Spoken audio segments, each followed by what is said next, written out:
Chers amis, bonjour. Nous sommes à notre 21e séance des 10 minutes de Pulchérie Balé. Je suis Pulchérie Edith Balé, présidente du Forum des organisations de la société civile ivoirienne, en abrégé FORCI, également présidente de Alternative citoyenne ivoirienne ACI. Aujourd'hui, nous allons exposer sur les maladresses du gouvernement dans la gestion du Covid ainsi que les urgences non réalisées. Après le Conseil de sécurité qui s'est tenu le 7 mai dernier, le chef de l'État a annoncé que l'école rouvrirait à l'intérieur du pays. On a annoncé aussi un déconfinement à l'intérieur du pays.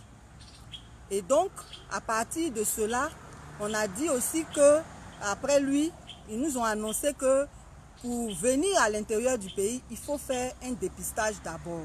Il faut avoir son certificat de test négatif au Covid avant de se rendre à l'intérieur du pays.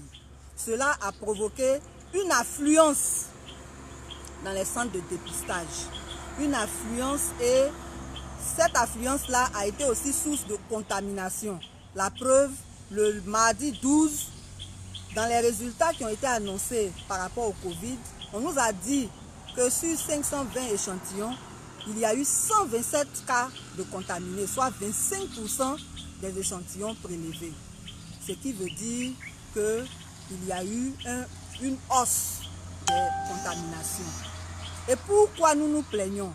Ce problème pour nous est dû à deux choses. La première, c'est l'incapacité du gouvernement à tirer les leçons de ce qui se passe du passé. Et la deuxième chose, c'est la légèreté avec laquelle on traite cette situation du Covid. Pourquoi nous parlons d'incapacité à tirer les leçons? Souvenons-nous que quand on a annoncé qu'il fallait des laissez-passer pour aller à l'intérieur du pays, il fallait prendre les laissez-passer à l'école de police.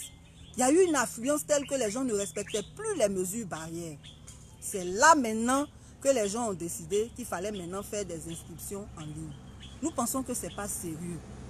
On aurait dû prévoir cela. On aurait dû savoir qu'en demandant à tout le monde de se rendre à l'école de police, cette situation arriverait. Donc on prenait les dispositions pour éviter que ça se passe comme ça. Donc après une situation comme ça, comment on peut demander aux gens de venir se faire dépister sans prendre les dispositions pour que les mesures barrières soient respectées sur le site de dépistage? Nous pensons que ça, c'est élémentaire. Et si ça n'a pas été fait, ça veut dire que ceux qui prennent des décisions les prennent à la légère et ne se soucient pas réellement de la santé des Ivoiriens. Parce que pour nous, c'est vraiment élémentaire. Donc, après cela, dès que les gens ont constaté le pic, hier mercredi, parce qu'il y a eu le pic mardi, on nous annonce qu'on supprime cette décision. Désormais, les gens peuvent venir à l'intérieur comme ils veulent. Là aussi, nous disons que ce n'est pas une bonne décision d'annuler le dépistage avant de venir à Abidjan. Parce que je vais vous dire comment ça se passe quand on arrive à l'intérieur. Quand vous arrivez à l'intérieur, on vous demande d'aller au ministère de la Santé pour vous faire déclarer là-bas. C'est évident que tout le monde n'ira pas là-bas. Parce que quand les gens du ministère de la Santé sont informés que vous arrivez, eux-mêmes ils vous appellent pour dire « Ah, on nous a dit que vous arrivez, venez ». Mais les cas pour lesquels ils ne sont pas informés là, comment ça se passe? Mais même quand ils sont informés, quand on arrive là, selon nos contraintes, on ne va pas immédiatement avec nos bagages au ministère de la Santé. Certains vont à l'hôtel, d'autres vont en famille. Et donc, avant même d'arriver au ministère de la Santé, si vous êtes contaminé, vous contaminez des gens, puisque la contamination est très facile avec le Covid. Vous contaminez des gens même avant d'arriver au ministère de la Santé. Et quand vous arrivez là-bas, tout ce qu'on fait, c'est vous donner des conseils sur les attitudes à avoir. Et après ces conseils-là, on vous donne une fiche. Sur la fiche, il y a tous les symptômes du Covid. Et chaque jour, vous devez renseigner votre température. Est-ce que vous toussez? Est-ce que vous avez mal à la tête? Est-ce que... Il y a un problème à ce niveau parce que c'est vous qui renseignez la fiche.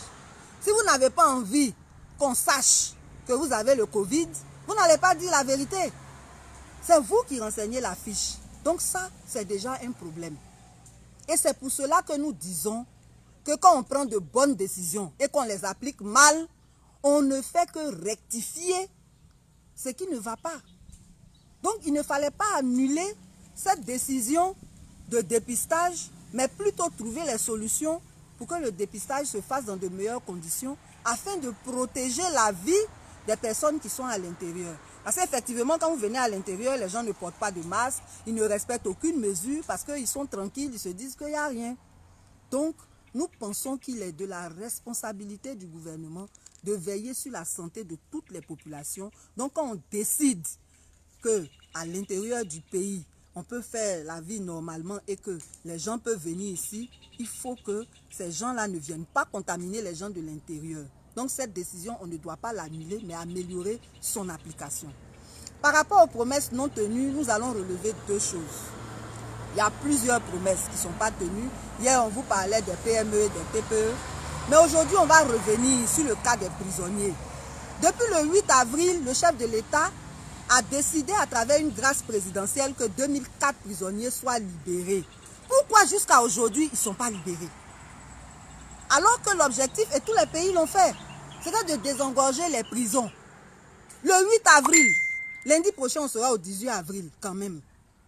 On ne peut pas prendre tout ce temps-là pour faire une liste des personnes qui sont concernées. En temps, les prisonniers sont en danger et nous tous, on est en danger. En plus, on a dit aussi que les 2004 là même, ça ne suffit pas. On a 21 500 prisonniers en Côte d'Ivoire. Il faut désengorger les prisons pour une capacité de 6 989 prisonniers. On a une surpopulation de 300%. À la Maka seule, pour une capacité de 1500 prisonniers, on a près de 8000 prisonniers. Ça veut dire qu'à la Maka seule, là, on doit libérer au moins 3500 prisonniers si on veut vraiment respecter les mesures barrières. Et on en libère 2004 pour tout le pays. Ce n'est pas suffisant. Le deuxième problème que nous voulons évoquer, c'est la gratuité des masques qui n'est pas toujours effective. On voit les masques arriver. À la télé, on nous dit qu'on distribue. Mais moi, je vous dis que jusqu'à aujourd'hui, les populations des quartiers populaires n'ont pas encore reçu ces masques. La distribution n'est pas massive, alors qu'elle est essentielle pour que les gens respectent ces mesures. Donc, on vous demande pardon, accélérer la distribution des masques. Nous autres, là, on n'en a pas besoin, on travaille, on sait comment on fait pour acheter nos masques. Mais il faut vraiment veiller à ce que les populations en aient. Parce qu'il y a des zones à Abidjan, là. Quand vous arrivez là-bas, c'est comme s'il n'y a rien. Les gens jouent au football, les enfants jouent dans le sable. En tout cas, c'est comme s'il n'y a rien. Donc, on va passer rapidement aux recommandations parce que nous sommes en train de dépasser nos 10 minutes. La première recommandation, c'est de renforcer la sensibilisation de proximité. Si la sensibilisation de proximité était bonne, on n'assisterait pas aux scènes dont je viens de parler alors qu'il y a le Covid. Des gens qui continuent à aller les sports collectifs. Toutes les attitudes anormales qui se déroulent partout. La deuxième chose, c'est de distribuer effectivement les masques dans les quartiers populaires. La troisième chose, c'est de désengorger véritablement les prisons, en commençant déjà par libérer ceux qui ont bénéficié de la grâce. De grâce, ayez pitié de nous, ayez pitié des prisonniers et faites en sorte que ce Covid-là ne progresse pas par la faute de décisions qui ne sont pas appliquées. Ce n'est pas normal. Pour l'école, il faut avoir des rencontres avec tous les acteurs du secteur. L'administration de l'éducation nationale, elle seule, ne peut pas décider de ce qu'il faut pour ouvrir les écoles. Il faut inviter les syndicats d'enseignants, il faut inviter les parents d'élèves. Ça permet de maîtriser tous les contours et de ne pas assister à ce genre de scène où le gouvernement prend une décision comme s'il tâtonnait. Aujourd'hui, vous prenez une décision, demain, vous la changez. Ça ne fait pas sérieux. Ça ne fait pas anticipation, ça ne fait pas réflexion, ça ne fait pas souci de la santé du peuple. Donc, nous voulons dire que si vraiment le gouvernement travaille pour le bien-être des Ivoiriens, il faut arrêter de tâtonner.